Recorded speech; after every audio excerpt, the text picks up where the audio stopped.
பசுமை விவசாய நேயர்களுக்கு வணக்கம். அதாவது பார்த்தீங்கன்னா, இந்த கற்பூர கரைசல், அதாவது நம்மளுடைய இந்த விவசாய நேயர்களினுடைய வேண்டுகோளுக்கு இணங்க, இது எப்படின்னா, இதை பற்றி ஒரு அதாவது இப்போ லேட்டஸ்ட்டாக இந்த கற்பூர கரைசலில் என்னென்ன மாதிரியெல்லாம் வேலை செய்யுது அப்படின்றத இப்போ நம்ம இதில் பார்க்கலாம். இந்த வீடியோவில் கிட்டத்தட்ட பல லட்சம் விவசாயிகள் இதை பயன்படுத்திட்டு வராங்க.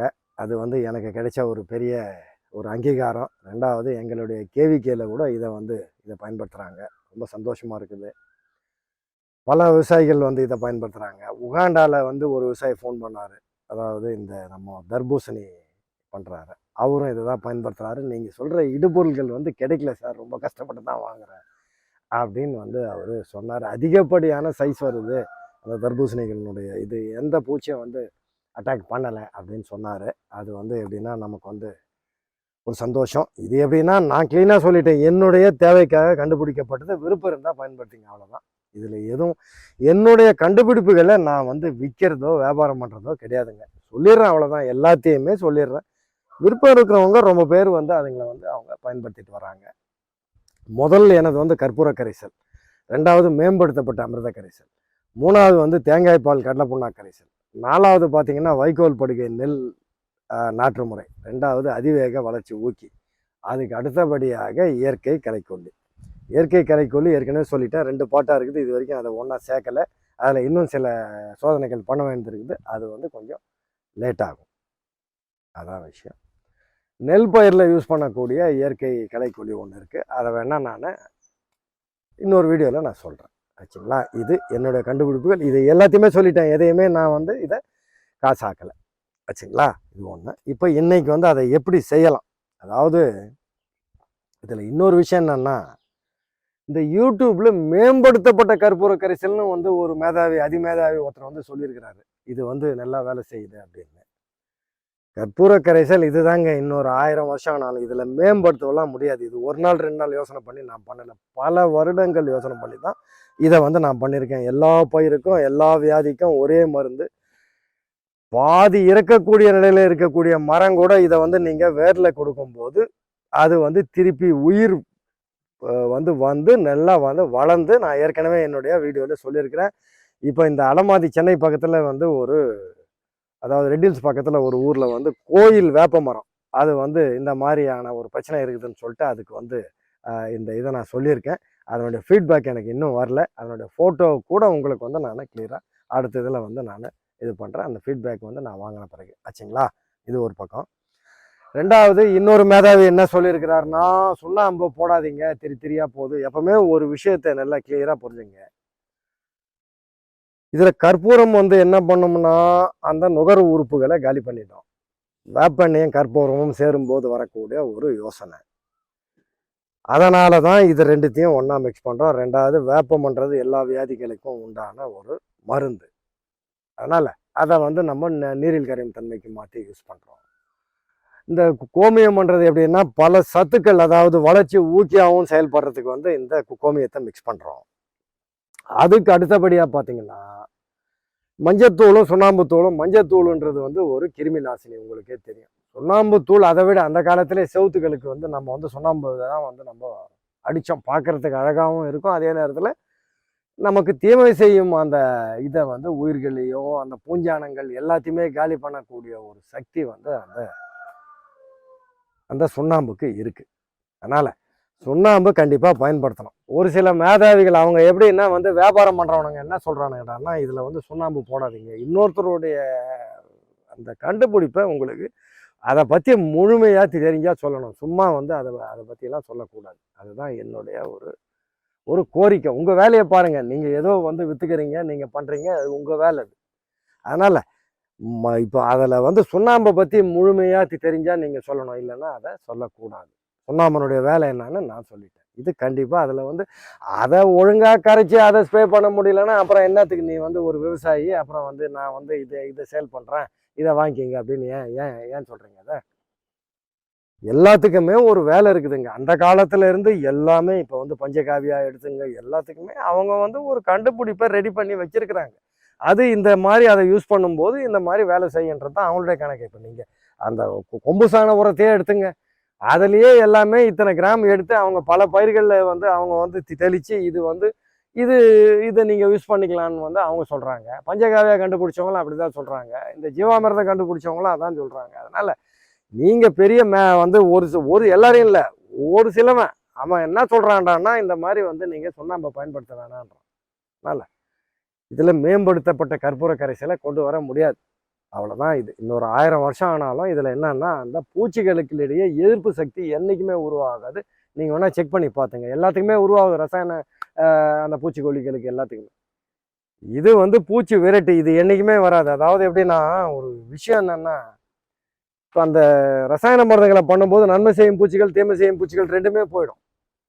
அதனால் நன்மை செய்யும் பூச்சிகள் இருக்கும் பட்சத்தில் தான் உங்களுக்கு வந்து இந்த இந்த இதை வந்து தீமை செய்யும் அந்த பூச்சிகளை வந்து அடித்து சாப்பிட்ணும். அது ஏன்னா கடவுள் அதுதான் வந்து உணவாக கொடுத்துருக்காரு அதுங்களுக்கு. அதனால் அது வந்து இந்த இந்த இந்த இலைகளையோ அதையோ எதையும் சாப்பிட முடியாது. அது வந்து தீமை செய்யும் அந்த உயிரினங்களை பிடிச்சி தான் அது வந்து சாப்பிடணும்.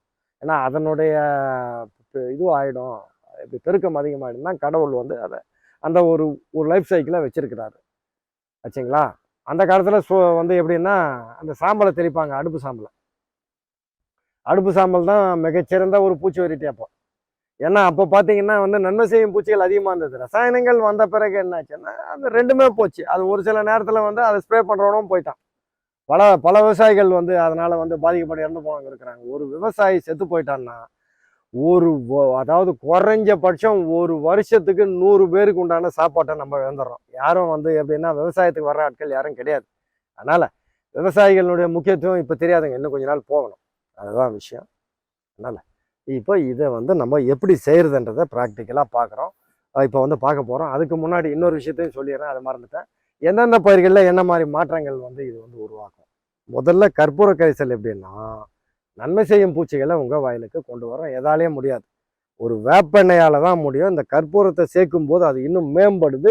அதிகப்படியான நன்மை செய்யும் பூச்சிகளை நீங்கள் பார்க்கலாம். தொடர்ந்து இப்போ என்னுடைய கிளைண்ட்டுகள் இந்த கற்பூர கரைசலை யூஸ் பண்ணுறவங்களுடைய தோட்டத்தில் நான் கேட்கும்போது என்ன சொல்கிறாங்கன்னா, சார் ரகரகமான சிலந்திகள் வந்து அதாவது பார்த்தீங்கன்னா இந்த சிலந்திகளே நான் இது வரைக்கும் பார்க்காத அந்த அந்த வண்ணங்களில் வந்து இந்த இதில் வருது அப்படின்றாங்க. ஒரு சிலந்தி வலை கட்டுதுனாவே அந்த சைடு போகிறது எல்லாமே மாட்டேங்குது. அதுதான் ஒரு முக்கியமான ஒரு விஷயம். சிலந்தி வலைகள் வந்து வரவேற்கப்படக்கூடிய ஒரு விஷயம் நம்மளுடைய அந்த விவசாயத்தில். ஆச்சுங்களா? நெல் பயிரில் கொடுத்தீங்கன்னா கூட தொடர்ந்து நீங்கள் அதில் கண்டிப்பாக நீங்கள் சிலந்திகள் கூடு கட்டி இதை பார்க்கலாம். நார்மலாகவே கட்டும். அதாவது நீங்கள் எந்த ஒரு அந்த பூச்சி வெரைட்டியும் யூஸ் பண்ணாமலேயே வந்து அந்த சிலந்திகள் கூடு கட்டும். அது ஒரு பக்கம். ஆனால் புது ரகமான வந்து சைஸில் இப்போ பெரிய சிலந்திகளை நீங்கள் கற்பூர கரைசலை ஸ்ப்ரே பண்ணும்போது மட்டும் பார்க்கலாம். ஒரு சில நேரத்தில் வெறும் வேப்பெண்ணெயை ஸ்ப்ரே பண்ணும்போதும் பார்க்கலாம். அதாங்க இதெல்லாம் இருக்கக்கூடிய விஷயம். வேரில் கொடுக்கும்போது இது வந்து நல்ல ஒரு அதாவது எப்படின்னா நீங்கள் ட்ரிப்பில் கூட கொடுக்கலாம். வேறு எந்த பூச்சி வெரைட்டியும் ட்ரிப்பில் கொடுத்தீங்கன்னா உங்களுக்கு வந்து பிரயோஜனம் இருக்காது. கற்பூர கரைசலை மட்டும்தான் ட்ரிப்பில் கொடுக்கும்போது நல்ல ஒரு ரிசல்ட்டை நீங்கள் பார்க்கலாம். வெங்காயத்தில் வரக்கூடிய அந்த கோழிக்கால் இந்த மாதிரி விஷயங்களை நீங்கள் வந்து இதை பார்க்கலாம். அதுக்கு வந்து கொஞ்சோண்டு சுண்ணாம்புத்தூள் இன்க்ரீஸ் பண்ணி கொடுக்கணும் வேரில். ஆச்சுங்களா? ஏன் சுண்ணாம்புத்தூளை வந்து ஏன் கொடுக்கணுன்றதுக்கு வந்து இதுவும் இந்த மாதிரி வந்து இந்த பூஞ்சான நோய்கள் வந்து கண்டிப்பாக உங்களுக்கு என்ன ஆகும்னா அதில் இருந்து அந்த பயிர் வந்து விரைவில் வந்து இதுவாகி வந்துடும், ரிலீஃப் ஆகி வந்துடும். ஆச்சுங்களா? வெங்காயம் இந்த கொடி வகை காய்கறியில் அதிகப்படியான வந்து அந்த பெண் பூக்களை பார்க்கலாம். எல்லா நோயும் வந்து அதில் வந்து உங்களுக்கு அது கண்ட்ரோல் ஆகும். இந்த செம்பேன், இந்த மல்லியில் வந்து செம்பேனுக்கு வந்து நல்ல ஒரு இது. செம்பேன் அதாவது சார் உறிஞ்சும் பூச்சிகளுக்கு அருமையாக கேட்கும். இதில் வந்து என்னன்னா நீங்கள் ஒட்டும் திரவத்தை அதாவது வந்து மைதா மாவு கஞ்சியோ இல்லை வந்து இந்த ரேஷன் அரிசியை வந்து மாவாக்கி அதில் கஞ்சி காய்ச்சி அதில் கூட மிக்ஸ் பண்ணிட்டீங்கன்னா அதை அப்படியே வெயில் காய அதை அப்படியே ஒட்டி அதை அப்படியே மேல் நோக்கி அதை வந்து இது பண்ணி எடுத்துரும். அந்த செம்பேனுக்கும் இந்த நார்மல் பேன்களுக்கும் ஒரு சரியான ஒரு தீர்வு இந்த கற்பூர கரைசல். கண்டிப்பாக கற்பூர கரைசலை கொடுக்கும்போது நீங்கள் வந்து ஸ்ப்ரேன்னு வரும்போது கஞ்சி மிக்ஸ் பண்ணி அடிங்க, நல்ல ரிசல்ட் இருக்கும். 4-5 கேனுக்கு ஒரு தடவை 1/2 லிட்டர் தண்ணி அதில் வந்து 2 ஷாம்பு பாக்கெட்டுகளை வந்து நீங்கள் அதில் மிக்ஸ் பண்ணி வெறும் கேனில் ஊற்றி நல்லா குலுக்கி விட்டிங்கன்னா எண்ணெய் சரியில்லாமல் உள்பகுதியில் ஒரு மஞ்சளாக ஒரு படலம் ஒன்று வந்து படியும். சார் அடைக்குது எங்களுக்கு நாசம் இல்லை, அந்த பிரச்சனையே இருக்காது. இந்த மாதிரி வந்து ஒரு 4 ஷாம்பு பேக்கெட் கூட போட்டு நீங்கள் அதை மிக்ஸ் பண்ணிக்கலாம். பூந்திக்காய் ஜூஸ் இருந்தாலும் இது வந்து இந்த ஷாம்பு பதில் அதை வந்து யூஸ் பண்ணிக்கலாம். நல்ல ஒரு அருமையான ஒரு ரிசல்ட் இருக்கும். நீங்கள் இதில் வந்து கற்பூர கரைசலில் பூந்திக்காய் ஜூஸை மிக்ஸ் பண்ணும்போது, அதாவது நீங்கள் அந்த கீரைகளுடைய இலைகள்லாம் பார்த்தீங்கன்னா அந்த சின்ன இலையை இவ்வளோ பெரிய இதுவாக வந்துடும்.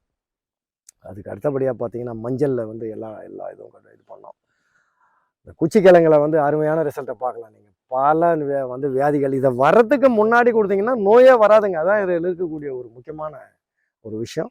அதுக்கு அடுத்தபடியாக பார்த்தீங்கன்னா உங்களுக்கு இப்போ இந்த இது இருக்குது பார்த்தீங்களா, கரும்பில் வந்து பணப்பயிர்கள். இப்போ அதாவது ஒரு கொத்தில் வந்து நல்லா இருக்கும், திடீர்னு வந்து அங்கே கீழே வந்து ஒரு புழு ஒன்று இருக்கும் வெள்ளையா, அதனுடைய தலைப்பகுதி கெட்டியாக இருக்கும், அது அப்படியே வந்து கடிச்சிடும். அதை அந்த மாதிரி இருக்கிறதுக்கும் இது ட்ரிப்பில் விட்டிங்கன்னா வந்து அந்த அந்த புழுக்கள் வந்து இறந்துடும். அது இறந்துடணும்னா அதனுடைய நுகர் உறுப்புகள் காலி ஆகிடும். இதுக்கு வந்து கன்ஃபியூஸ் ஆகிடும். இது வந்து எங்கேயும் போய் எதுவும் சாப்பிட முடியாது. சாப்பிட்டது வயிற்றில் இருக்கிற வரைக்கும் ஜாலியாக இருக்கும், அப்புறம் இறந்துடும். இந்த பச்சை புழுக்கள் எல்லாமே நீங்கள் வந்து இது வந்து எப்படின்னா ஒரு அருமையான ரிசல்ட் இருக்கும். அதாவது எப்படின்னா லட்சங்களை கடந்து இதை வந்து இன்னைக்கு பயன்படுத்துகிறாங்க. ஏன்னா 5 இலை கரைசல் 10 இலை கரைசல் எப்படின்னா அதை பயன்படுத்தும் பட்சத்தில் வந்து உங்களுக்கு அந்த காலத்தில் எப்படின்னா நன்மை செய்யும் பூச்சிகள் அதிகமாக இருந்தது. அதையும் நம்ம வந்து குறை சொல்ல முடியாது, அந்த காலத்துக்கு ஏற்ற பூச்சி வெரைட்டி அது. ஆனால் இப்போ அதால் வந்து வேலை செய்ய முடியல.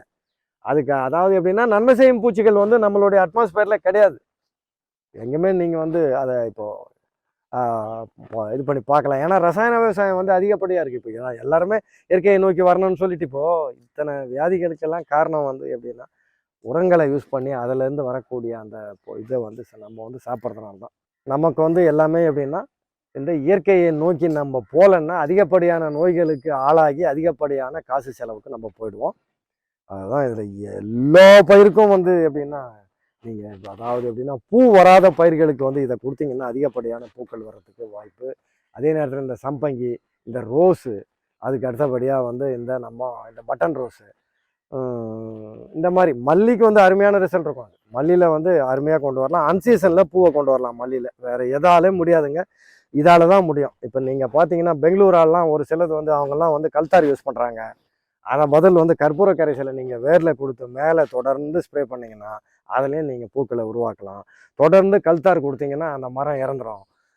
தொடர்ந்து கற்பூர கரைசலை கொடுத்தீங்கன்னா அந்த மரம் வந்து நல்லா வந்து எப்படின்னா தலைச்சி வந்து அருமையான ஒரு ரிசல்ட்டை வந்து உங்களுக்கு பார்க்கலாம். பூப்பயிர்களில் அன்சீசனில் பூ கொண்டு வர ஒரே வேலை இந்த கற்பூர கரைசலால் மட்டும்தான் முடியும்.